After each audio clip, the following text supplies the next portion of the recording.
আসসালামু আলাইকুম। সবাই কেমন আছেন? আশা করি সবাই ভালো আছেন। আলহামদুলিল্লাহ আমিও ভালো আছি। সিম্পল কুকিংস অ্যান্ড ব্লগে সবাইকে স্বাগতম। দেখতে দেখতে শীতের দিন চলে এসেছে। এখন অনেক ঠান্ডা পড়ে। ঠান্ডার ভিতরে একটু গরম চা খেয়ে নিলাম বিস্কিট দিয়ে। আর এখন দুপুরবেলা রান্না করব।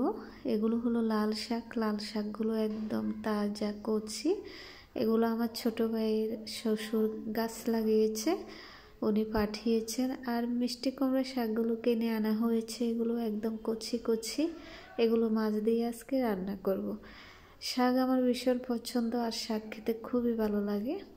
এখন এগুলোকে কেটে নেব। লাল শাকগুলো কেটে নিয়েছি ছোট ছোট করে। লাল শাক ভাজা করলেও ভালো লাগে, আজকে রান্না করব। আর মিষ্টি কুমড়ো শাকগুলো কেটে নিয়েছি ছোট ছোট করে।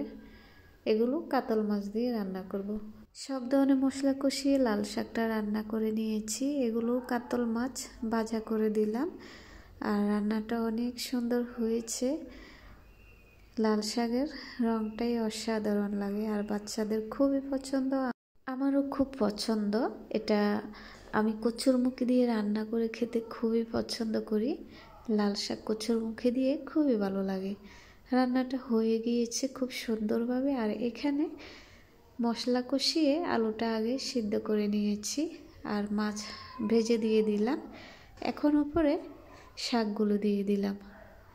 কুমড়ো শাক খেতে খুবই ভালো লাগে। এখন ঢাকনা দিয়ে কিছুক্ষণ রান্না করব। লাল শাকগুলো রান্না করে নামিয়ে নিয়েছি, উপরে ধনিয়া পাতা দিয়ে দিলাম। এই ধনিয়া পাতাগুলো অনেক ভালো, আর ছোট ছোট এখনও ছোট ছোট ধনিয়া পাতা অনেক ঘ্রাণ ভালো লাগে। এখন আমি চামচ দিয়ে চেপে চেপে দিচ্ছি যেন শাকের সঙ্গে মিশে যায়, আর একদম নরম হয়ে যাবে। এভাবে যতটুকু গরম আছে হয়ে যাবে। রেডি হয়ে গেল আজকের লাল শাক রান্না মাছ দিয়ে। আর এখানে কুমড়া শাকটাও রান্না হয়েছে, আমি অন্য আরেকটি পাতিলে নিয়ে নিলাম।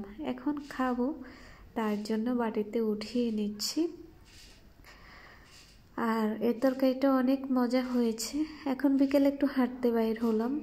বুদ্ধি থাকলে কি না হয়, ঘরের পাশে সুন্দর করে বেড়া দিয়ে এখানে এক পাশে ধনিয়া পাতা এবং মূলা গাছ লাগানো হয়েছে। আর কিছুদিন পরে এগুলো বড় হয়ে যাবে, খাওয়া যাবে। আর খুব সুন্দর হয়েছে গাছগুলো। প্রতিদিন একটু একটু পানি দিলে ভালো থাকবে। আর এখানে ফুচকা বানাবো। ফুচকা আনা হয়েছে, ছোটো বোনের জামাই এনেছে। এখন ফুচকাগুলো রেডি করা হচ্ছে খাওয়ার জন্য। ফুচকা তো আমার ভীষণ পছন্দ, আমাদের পরিবারের সবার পছন্দ। আর টক দিয়ে খেতে খুবই ভালো লাগে। আজকের টকটা অনেক বেশি মজাদার হয়েছে, আর একটু ঝাল দিয়েছে। টক ঝাল না হলে খেতে ভালো লাগে না।